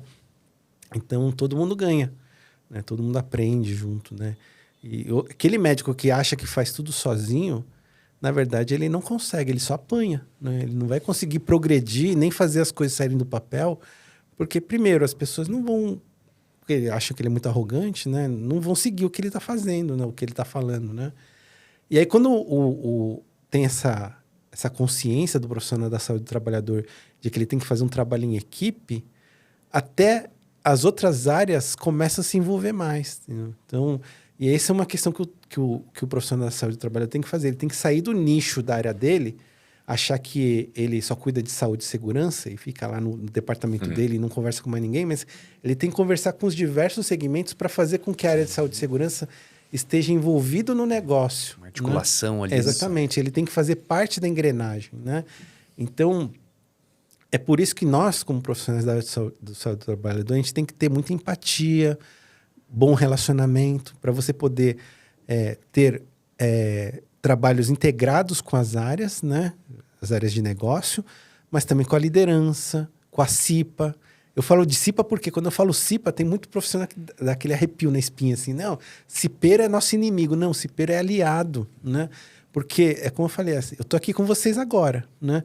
Mas eu não tô vendo o que tá acontecendo lá na empresa, né? Quem tá vendo isso é a CIPA, né? A CIPA tá lá. E aí, quando eu chego lá na empresa, eu converso com os cipeiros. E aí, tem alguma coisa que a gente precisa dar mais atenção? Tem alguma coisa que vocês estão percebendo? E o profissional da área de saúde do trabalhador tem que participar das reuniões da CIPA. Porque o cipeiro é aquela pessoa que tem o termômetro na mão. Ele sabe o que tá esquentando, o que tá pegando fogo. Entendeu? E aí, a gente vai atuar junto com o cipeiro para melhorar as condições de trabalho. Né? Então, é um trabalho conjunto. E aí, eu escuto do cipeiro e eu levo para alta liderança. Então, você tem que ter um bom relacionamento também com alta liderança, né? Então... ser esse canal, né, de capturar a informação de quem está passando, levar essa informação adiante com os indicadores ainda, né? Com esse... E aí, conforme vocês vão conquistando essa confiança do trabalhador, da liderança, os projetos vão saindo do papel, eles vão acontecendo. E aí, os resultados fazem com que você cresça também, né? Então, como eu falei para vocês, eu entrei gerente. Quando eu conheci você, eu era gerente na PIG, né? Agora eu estou como diretor médico, né? Meu trabalho ampliou, né? Eu não cuido somente do Brasil, estou cuidando agora da América Latina, outros países também. E aí, eu tenho que ter... Agora eu sou a liderança, né? Eu que sou o dono do dinheiro agora, né? Então, os meus... minha equipe, eles têm que me convencer de que a ideia que eles têm é uma ideia boa, é uma ideia que vai valer a pena implantar, para que eu libere o capital agora, né? Antes eu que tinha que convencer meu diretor, né? A ele liberar o capital para eu poder fazer os projetos. Agora é o contrário, né? Agora eu tô com o dinheiro na mão, né? Eu falei do Jorge Morales, né? Que era meu chefe no México, ele aposentou. Aí quando ele se aposentou, ele tinha que escolher um sucessor, né? E aí ele conversou comigo e falou, olha, eu vou te nomear como meu sucessor para ser o diretor quando eu me aposentar, né? E aí foi o que aconteceu. Então eu fui promovido para diretor e o grande desafio agora é falar em espanhol, né? A gente é o único país que fala português na América Latina inteira, né? Então... É legal essa trajetória, né, doutor? Até para a gente puxar um pouco de quais são as habilidades diferenciadas aí, ou que são diferenciais para um médico do trabalho hoje que está, vamos colocar, como um médico examinador numa planta, ou começando ali, né, até chegar num cargo de diretor médico, que é raro, né? A gente vê aqui no Brasil, a gente estava conversando até um pouco antes, é um cargo difícil de ser encontrado, né, nas empresas. Eu conheço poucos diretores no Brasil. Tinha mais diretor no passado, tinha o Glauco, que era o diretor da GSK, né? Mas aí agora ele tá com tá trabalhando em consultoria, né? Tinha o Gustavo Locatelli, que era o diretor global da Heineken, né? Mas ele também está em consultoria atualmente. Então agora eu só conheço o Altemir, da JBS, né? Que é diretor médico também. Mas eu não lembro de outros... Não sei, tem diretor de consultoria, né? E tem bastante, sim. Mas em empresa mesmo... Mas acredito que com essas lições aí que você está trazendo, você vai ajudar muita gente a chegar, hein? A gente a subir, né? Mas, assim, a questão é, assim, para crescer na carreira, eu acho que... Primeiro, quando o médico começa como responsável pelo exame, né? Ele tem que fazer um atendimento de qualidade. Porque ele precisa conquistar a confiança dos trabalhadores. Se o trabalhador não confia no médico, ele mente, né, na consulta. E aí, se mente na consulta, você não tem como montar indicadores confiáveis para você saber o que... Até para fazer um diagnóstico. O que está acontecendo aqui na empresa? Como todo mundo mente, então não aparece nada nas estatísticas, né? Porque as pessoas não confiam em você. E no início de carreira, numa empresa, é até normal, as pessoas não te conhecem, né? Então, eles têm uma desconfiança de falar a verdade para você, né? Então, isso é uma coisa de longo prazo, né? Ganhar a confiança dos trabalhadores. Mas para facilitar o caminho, para até encurtar um atalho para você conseguir ganhar a confiança deles, é você estar próximo deles, né? Você ser uma pessoa empática, né? Você ter uma pessoa que escuta, né? Não uma pessoa que fica mandando as pessoas, mas que você escuta, você entende e você combina, né? Você não pode mandar, né? Até a gente fala, o médico não está acostumado muito com isso, não, porque o médico está acostumado a atender e mandar o paciente tomar remédio, e mandar o paciente fazer alguma coisa, vai fazer o exame tal, mandar o paciente ir no especialista, né? Ele manda, né? Mas o médico do trabalho não pode mandar, o médico do trabalho tem que combinar, né? Então vamos acertar algumas coisas aqui, né? O que você acha de fazer isso? E combinar com o trabalhador, né? Para ver se é factível para o trabalhador, né? Se ele consegue influenciar, né? Ele a uma mudança de estilo ajudar de vida. A refletir. E aí fazer o que o Eduardo Arantes falou, né? Tirar a bunda da cadeira. TBC. Não pode ficar só no ambulatório, entendeu? Né? Ele tem que ir no chão de fábrica. Né? Então, quando eu entrei na PIG, eu fui para Louveira, visitei o chão de fábrica, né? Eu trabalho ainda no escritório de São Paulo, né? Mas desde aquela época eu fui para Louveira, visitei. Existia uma outra fábrica em Anchieta, já fechou, mas também visitei a fábrica de Anchieta. Já fui para Manaus, conheci a fábrica de Manaus. Fui para o Rio de Janeiro, conheci a fábrica do Rio. Falei com os trabalhadores, participei de reuniões da CIPA, participei da reunião com os gerentes da fábrica, com as lideranças da fábrica, quando eu era gerente também, né? Para escutar todas as partes e entender quais eram as oportunidades, né, que precisavam para serem implantadas, né? A partir do momento que você se envolve, não fica só no consultório, como o Eduardo Arantes, ele tem razão, viu? Né? Porque se você fica só no consultório, você perde muito, né, do que está acontecendo, né? Você perde as nuances que o trabalho gera, né? Então, agora quando você está lá... É como se você estivesse esperando as coisas chegarem, né, até você está, né, sendo reativo, né? Agora, quando você vai a campo, você sente na pele o que as pessoas estão relatando nas consultas, né? Aí fica mais fácil você mudar essa realidade, né? Então, acho que esse é o pulo do gato, né? Você estar junto das pessoas, né? Então, esse é o primeiro ponto, né? Você estar próximo para ganhar confiança. E o segundo ponto é que você tem que comunicar as chefias, lógico, sem abrir nome de ninguém, né? Você não pode abrir diagnóstico ou abrir coisas individuais, mas mostrar dados coletivos. Então, mesmo quando você vai fazer uma avaliação ergonômica, não é para colocar na gaveta, mas é para você transformar isso, porque vem em dados técnicos, né? Mas você tem que fazer com que isso seja palatável para a liderança. Como é que eu transformo esse dado técnico que chegou numa coisa que o líder entende que, putz, isso aqui vai me dar uma oportunidade de melhorar as condições de trabalho e aumentar a produtividade, ou então reduzir os custos com a doença que está aparecendo aqui e reduzir até custos com o plano de saúde, entendeu? Então, você tem que transformar esse dado técnico, que a gente fala que na área médica a gente tem muito mediquês, assim como no jurídico tem muito juridiquês, mas na área técnica também tem muito ergonomês, entendeu? Muito. Então, a gente tem que transformar isso em... Porque o dono da empresa, o gerente da empresa, a diretoria da empresa, ele não entende essas linguagens, entendeu?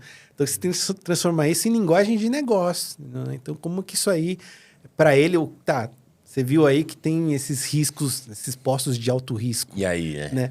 O que isso significa, entendeu? As consequências, né? Então, o que isso significa? Para mim, eu tô vendo um papel que eu não entendi bulhufa. Um monte de fotinho, gráfico, não sei o quê. Afinal, lá, tantos postos de alto risco. O que isso quer dizer, entendeu? Então, você tem que transformar isso de uma forma que seja traduzida para o líder, né? Para entender assim, olha, qual a ajuda que eu preciso de você, né? Para que essa realidade mude. Acho que esse é o desafio, né? Os dados, né? Isso que você está falando. Né? Transformar isso numa coisa mais palatável. E também, não só para o líder, mas até para a CIPA. Porque a gente tem que levar esses dados para a CIPA também. Porque eu preciso da ajuda dos trabalhadores. Não adianta implantar um programa e ninguém engajar no programa, né? Então, tem que transformar isso também. E, lógico, a linguagem é diferente. O jeito que você leva para a liderança não é a mesma forma que você vai levar para os trabalhadores. Os trabalhadores não estão nem aí com custo, né? Ah, vai custar mais caro, e aí? O que tem, entendeu? Né? E qual é o impacto para o trabalhador, entendeu? Desse problema, né? O que isso impacta na sua vida profissional? O que isso impacta na sua vida pessoal? Agora estou entendendo, né? Porque se a gente não cuidar da audição, né? Não usar o protetor de ouvido direito, eu não vou escutar mais música, não vou mais ter... No futuro, eu não vou escutar meus netinhos falando, né? Não vou ter problemas de relacionamento com a minha família, com meus amigos, né? Então, agora eu entendo porque eu tenho que usar o protetor de ouvido direito. Entendeu? Então, a linguagem que você vai falar com o trabalhador também tem que ser traduzida, né? Às vezes é só falar, tem que usar o protetor de ouvido para não ter perda auditiva. O trabalhador, o que é isso? Entendeu? Mas a partir do momento, né, que a gente consegue mostrar para ele, né, que a expectativa de vida está aumentando, né, ele vai até Exatamente. X anos, e aí, né, vai precisar trabalhar mais tempo agora, né, com as mudanças que tiveram. Exatamente. Tudo facilita, né, para o entendimento e as mudanças, né, de comportamento, né. Isso aí. Show de bola, doutor. Isso aí, doutor. Infelizmente, a gente está chegando meio que ao fim aí. Eu vou te fazer mais uma pergunta. Eu Claro. queria que você... Essa pergunta você- do final aí vai durar que umas você 3 horas de explorasse. resposta. Essa é a expectativa, né? Essa é a expectativa, que Tem dure. que ter duas partes, então, vai dividir o... Dividir tudo aí, né? Que eu acho que é o que você deseja aí, né, pro seu futuro. A gente sabe que você está num cargo super legal, mas o que você tem de expectativa para o seu futuro e que legado que você gostaria de deixar para a medicina do trabalho, né, para os trabalhadores e um pouquinho do como você enxerga aí o futuro mesmo, né, da área e acho que do trabalho e da área da medicina. É uma pergunta em 3, tá? Uhum. O que eu entendo é que, lógico, eu trabalho numa empresa multinacional, no futuro, dentro dessa empresa, cada vez mais outras regiões, a gente consiga fazer essa mudança também, para que cada vez mais o trabalhador se sinta seguro, que a produtividade nessas regiões também aumente, que a empresa cresça cada vez mais. É uma empresa que está, assim, à frente do seu tempo, né? Se for comparar com os concorrentes aí, a gente faz muitas coisas que os concorrentes não fazem, né? Mas ainda assim, a gente sempre tem essa questão de pensar fora da caixa, novas oportunidades. Então, para a empresa, eu acho que é isso, né? É sempre estar identificando novas oportunidades e crescendo cada vez mais a área, né? Só da área ser pilotada por um departamento de saúde, né? E a gente não ser dependente de outros, a gente tem uma autonomia, né? Porque a gente responde direto para as altas lideranças, né? Direto para a vice-presidência ou até CEO, né? O meu chefe atual, né? Eu estou como diretor da América Latina, mas meu chefe é o vice-presidente médico global, né? Que é o Dr. Shawn. Ele é médico também. E ele responde direto para o CEO da companhia, que é o John Moeller, né? Então, facilita bastante, né? As nossas decisões aqui. Eu não preciso ficar consultando... Porque o meu chefe é médico, entendeu? Ele vai entender também, né? Ele sabe da importância, né? Então, para a empresa é isso, mas eu acho que para a especialidade, eu sinto ainda que a especialidade precisa ser mais valorizada, né? E para a gente valorizar a especialidade, uma das coisas que eu tenho ajudado, tenho tentado contribuir, justamente é na educação, né? Então, por causa disso que você falou aí, que eu estou à frente dando aula em vários cursos, né? Estou no curso de gestão de saúde corporativa no Einstein, estou cuidando do módulo de gestão de saúde do trabalhador no curso de medicina do trabalho da USP. Também estou em outros cursos de outras faculdades FUNORTE, no Sul, no Paraná, em Minas Gerais. Então, em diversas regiões aí eu estou sempre dando aula. Do Mendanha, né, do Sembrap, lá também, eu sou um dos professores lá do Sembrap, né? Então, na educação é importante, mas eu ainda acho que a gente tem uma oportunidade de valorização da especialidade na associação médica mesmo, na ANANT, né? A Associação Nacional de Medicina do Trabalho. Eu acho que a ANANT tem um papel crucial no sentido de elevar a ciência, né? E lá é um lugar que eu acho que ainda tem uma grande oportunidade de a gente conseguir contribuir mais, trazendo ciência na medicina do trabalho, né? Então, a gente indo cada vez mais nesse sentido de ajudar a medicina do trabalho a evoluir, né? E usando mesmo a ciência como base, né? Então, acho que o futuro que eu penso assim é integrar cada vez mais dentro da ANANT, né, para que a gente consiga expandir isso e até transformar a medicina do trabalho no Brasil como um exemplo para o mundo, né? A gente precisa destacar mais. Assim, tem muitos talentos no Brasil, mas estão escondidos, né? Vocês entrevistaram vários aqui nos podcasts de vocês, mas ainda assim não é todo o Brasil que talvez conheça essas figuras aí, né? Então, cada vez mais a gente trazer essa questão do trabalho que impacta, né? Impacta para os trabalhadores, impacta para o negócio, como uma ciência também, né? Então, é isso. E na questão da ergonomia, né? Já que o papo é ergonomia, né? Até a gente falou um pouquinho antes de começar aqui o podcast, mas a ergonomia clássica era muito baseada em aspectos mecânicos, né?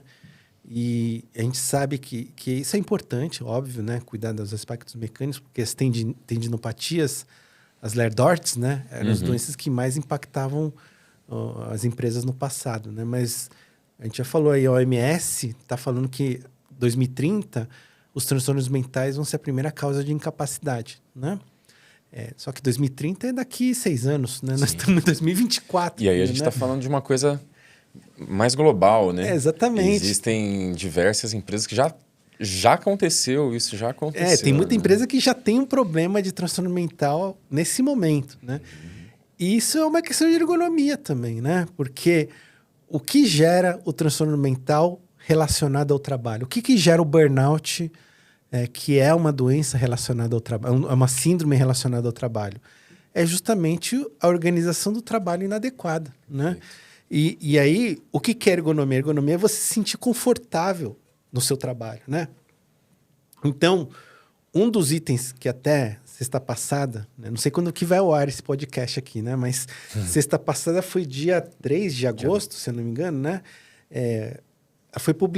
Foi noticiado que a nova NR1, que foi revisada aí, né? A NR do Programa de Gerenciamento de Risco, vai incluir os fatores psicossociais do trabalho como obrigatório, né? Por que está sendo feito isso? Porque justamente as empresas não estão se mexendo para melhorar os aspectos de trabalho nas questões dos fatores psicossociais, né? E com a inclusão na lei passa a ser obrigação legal fazer isso, né? Aí você me falou assim, qual que é o desafio de cuidar da América Latina?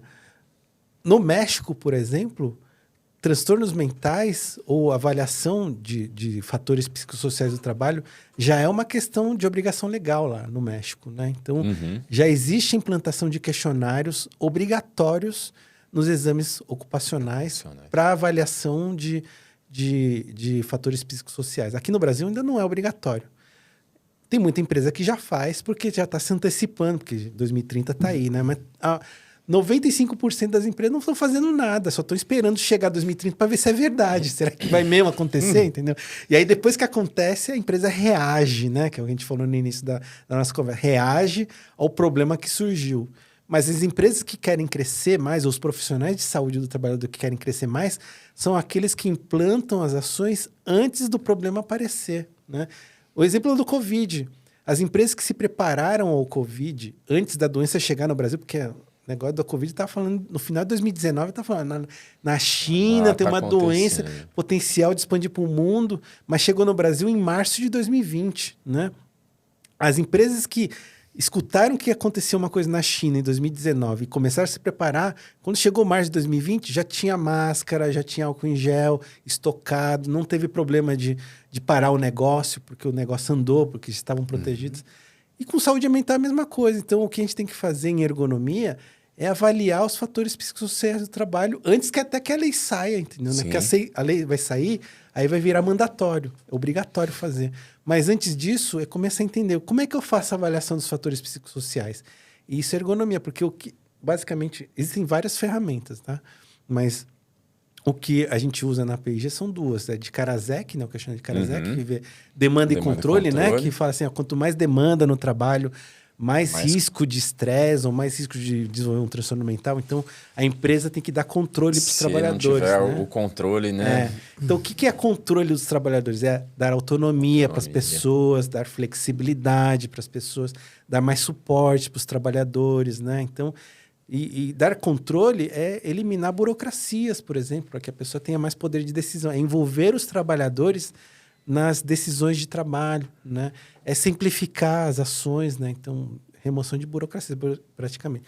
E o outro questionário que a gente usa é o de Sigrist, que é o equilíbrio esforço-recompensa. Quanto mais esforço, o que o Sigrist fala, quanto mais esforço no trabalho, mais risco de estresse, mais risco de desenvolver um transtorno mental. Então, a empresa tem que balancear isso através de recompensa, que é dar parabéns para as pessoas pelos seus méritos, né? Remunerar de forma adequada, né? Esses 4 indicadores não estão na mão do ergonomista, não estão na mão do médico, não estão na mão da enfermeira, do psicólogo, estão na mão da liderança. Quem que dá demanda para as pessoas? Não somos nós. E autonomia, Quem né? que dá autonomia? Não somos nós. Quem que dá remuneração? Não somos nós. Quem dá esforço? Não somos nós. Quem dá parabéns para os trabalhadores? Não somos nós também. É a liderança, mas só tem um jeito da liderança fazer isso. Se nós, como profissionais da área de saúde, ergonomistas principalmente, começarem a avaliar e mostrar para os líderes, olha onde vocês estão falhando, né? Está falhando em reconhecimento. Os trabalhadores estão falando que vocês não reconhecem eles, né? Está falhando em autonomia. Eles não têm poder de decisão, não são envolvidos nas decisões de trabalho, só simplesmente chega lá e faz isso, né? Mas você nem me escutou para saber se eu conseguiria fazer isso, né? Então, não envolve os trabalhadores na definição de metas, né? Que são as demandas, né? Então, nós, como profissionais da área de saúde, ergonomistas, inclusive, e talvez até principalmente ergonomistas, né? Porque isso é uma avaliação ergonômica, né? Conseguindo aplicar os questionários, levantando onde estão as oportunidades. Olha, sua empresa está indo muito bem em remuneração, mas está falhando em reconhecimento. Então, se melhorar aqui, você consegue equilibrar os fatores psicossociais. A sua empresa está falhando em suporte da liderança, né? Então, os líderes têm que estar mais próximos, mas está indo até muito bem em flexibilidade. Vocês até que são flexíveis, né? Então, simplesmente dando esse diagnóstico, aí o líder fala, puxa, ninguém nunca me falou isso, entendeu? Agora sim, nós entendemos aonde a gente precisa melhorar aqui nossas ações, né? E para isso só tem um jeito, é fazendo a avaliação né? Levantando os indicadores, e aí os líderes começam a entender melhor, né? Isso aí, por exemplo, na nossa empresa, na P&G, já é indicador de liderança, né? Os nossos líderes têm na liderança como manter os fatores psicossociais sob controle. Então, dar mais voz aos trabalhadores, simplificar as tarefas, estar mais próximo deles, remuneração adequada, reconhecimento, né? Porque é difícil você chegar numa empresa e falar assim, Rafael, você tem que dar menos demanda para os seus trabalhadores. Você vai falar assim, poxa, mas eu preciso que a empresa cresça, né? Então, como é que... E assim, é lógico, um pouquinho de estresse todo mundo precisa ter, né? Estresse é assim... Porque o negócio assim... Faz todo bem, mundo né? fala, Um pouquinho faz bem, todo né? mundo fala que estresse é ruim, né? Mas estresse é uma condição natural. Um pouco de estresse você tem que ter, entendeu? Se você não tem estresse nenhum, você morre de monotonia. Mas como né? compensar altos níveis, né, em alguns momentos. Ali, então, né? nunca você vai chegar numa empresa e falar assim, precisa diminuir a demanda, né? Aqui é muito difícil diminuir. Até pode diminuir um pouco, acordando as metas com os trabalhadores, mas diminuir drasticamente, impossível. A empresa não cresce se diminuir a demanda, né? Então, aonde tem poder de mexer? É no controle, entendeu? É dando autonomia para as pessoas, envolvendo eles nas decisões.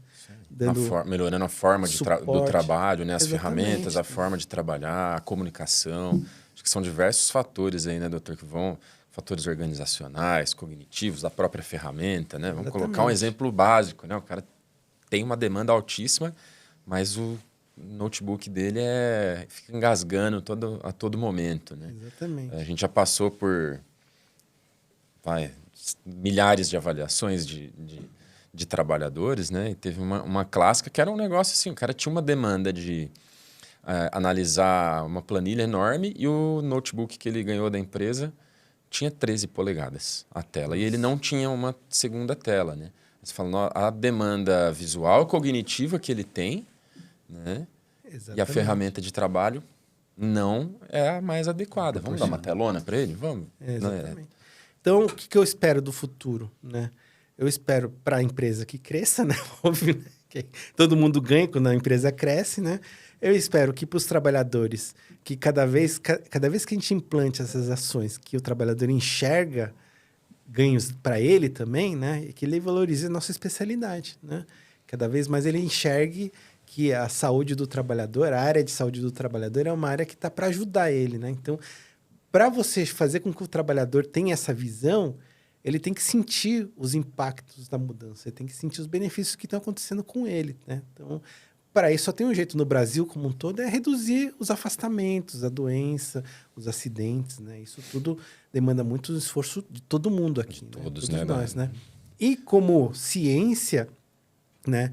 Que as nossas associações, cada vez mais, elas estejam, de fato, trabalhando com ciência, né? Então, a gente tem que fazer parte das associações, a gente tem que ajudar as associações a crescerem, né? Então, esse que é o que eu espero para o futuro, né? De cada vez mais a gente esteja conseguindo fazer com que a nossa palavra, né? chegue em todos os cantos aí, né? Que as pessoas entendam isso como uma coisa positiva, né? Que a nossa onda seja uma onda para o bem, né? Que todo mundo ganhe. Né? Palavra e os desejos, né? E é muito legal, doutor, ver o impacto aí que você está conseguindo gerar, né? Agora nessa nova frente aí, na parte de cursos e educação, né? Então, isso daí com certeza você vai inspirar muitos colegas e outros profissionais da saúde. E esse recorte final que a gente fez aí, uma aula de liderança, né? Que a gente teve aqui, e com certeza os líderes aí que nos acompanhar também vão extrair muitos aprendizados. Então, isso aí. Que privilégio, né, João? Muito privilégio, doutor. Acho que a mensagem, né, que fica de compartilhar e essa preocupação de ter a área cada vez melhor, com apoio nos resultados científicos, né, na produção de conhecimento, ela só tem fazer bem para todos os lados. E acho que é o bem maior que a gente faz para a sociedade, num quesito mais amplo, né? Acho que no final é isso, né? Nós nos formamos para cuidar de pessoas, continuamos cuidando de pessoas, mas o impacto da área da saúde do trabalhador na sociedade, né? Ele pode ser muito melhor do que ele já Sim. está acontecendo. E eu vejo você, né, seguindo firme nessa missão aí, com esses propósitos, com envolvimento nas associações, né? Isso é uma coisa que a gente tem discutido aqui bastante internamente, né? A participação ali nos congressos da Abergo, que a gente tem ido, tem produzido conhecimento também. Então, acho que a gente está muito, muito próximo aí, né? Visões muito próximas, faz o papo ficar mais gostoso, faz a gente te admirar ainda mais depois dessa horinha e pouco aí que a gente pôde conversar, né? Então, já te agradecendo muito, né, pela disponibilidade do seu tempo de estar aqui com a gente. Espero que esse nosso papo chegue em muitas pessoas mesmo, porque eu não tenho dúvida que vai ser de um valor enorme para quem pôde nos completar, nos acompanhar aí. E aquilo lá dá vontade de falar mais, né? Então, Vamos por exemplo, marcar o próximo, na hora que né? foi falando aqui, queria ouvir a opinião do doutor sobre o presenteísmo que ele tem ouvido. Coisa, então, né, tem bastante coisa que a gente não conseguiu, mas fica para uma próxima, né? Se Deus quiser, aí da gente poder dar continuidade. Né? Eu que agradeço aqui, né, o convite. Para mim foi uma honra estar aqui com vocês, né? De novo, como a gente começou, né? Espero que a gente saia melhor dessa conversa Com também, certeza. Né? Então, esse é o ponto, né? Então, agradeço a Eleva aí pelo convite e que todos nós tenhamos muito sucesso aí, né? Opa, isso aí. Aproveitar para te desejar ainda mais sucesso aí nesses novos projetos, né? Que o seu impacto cada vez cresça aí, né? Muito bom. É isso aí. Obrigado. Rafa, valeu por mais esse João. papo. Doutor, valeu. Galera que nos assistiu até aqui, muito obrigado. Esse Eleva Talks, muito bom com o Dr. Fernando, fica por aqui. A gente volta em breve. E se você ainda não segue a gente, siga nas redes sociais e curte o vídeo aí, comenta que ajuda a gente a produzir Agora cada tem um vez botão mais novo, chama conteúdo. Hypar. Hypar, esse é o Tem que hypar o vídeo também, entendeu? Que aí chega mais pessoas além de isso aí. Olha, Então, essa hypa nosso vídeo aí. Isso aí. Valeu, Show um de abraço bola. a todos. Até a Obrigado. próxima. Tchau, tchau. Valeu.